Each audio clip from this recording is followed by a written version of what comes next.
on the beat. Ang sipag magtututulog, kaya pita ka puyat. Imbis magbanat ng buto, nagunat ng butong may kasamang ikab. Ganong katamad, sabay-abasa pa magaling, magabang na malalaglag. At nagtataka ka pa kapag sabay sa mawala ka na nakakapkap. Clap, clap, clap, ang hilig mo sa teka muna. Kaya imbis sa lapian nakuha mo muta. Punto ko sana makuha, na baka sa kakahiga mo ay diyan ka makuba. Anong mission mo sa lupa?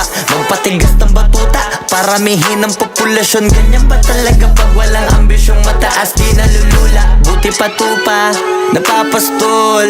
Ego puro angas tol, halata nagpapanggap pag nasa labas ng door. Iba-ibang palabas, kaya madalas mag-mall. Akala mo lang nakahabol ka na, pero di ka pa nakakascore. Di lang pala yung tulog yung pwedeng may mapanaginipan. Di rin pwede na lahat ng gusto idaan sa hilingan. Pag may nahiligan, di madali yan. Ba't di pagigilan? Sige, ikay magpursige kasi di pa huli.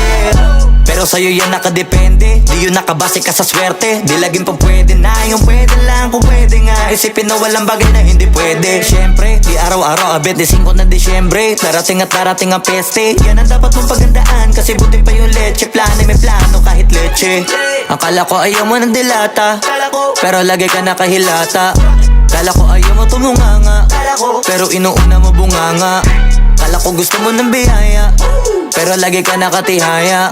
Sarili mo din ang dinadaya, kasi sa katamaran mo siya niyaya. Dapat kasi di ka pumapayag, ikaw din naman na mahihirapan.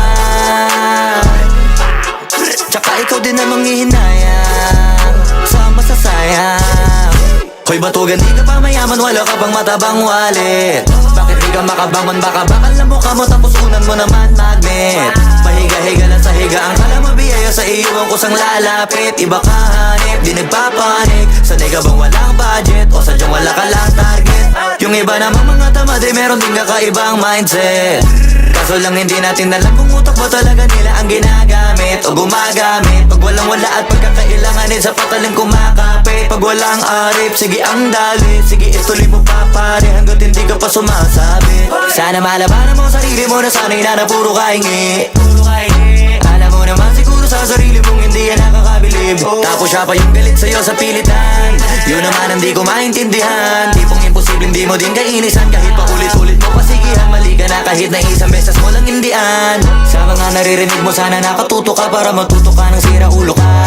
Ang sakit mo nasa ulo kasi baka yung sakit mo nga ay nasa ulo na. Kung di ka kumilos ay hindi ka tutuka. Kapag hindi ka ngumuya ng ngumuya, mabubulunan ka naman. O di kaya bibig naman ay bubula kasi hindi to labanan ng patigasan ng mukha. Kaya matuto mahiya.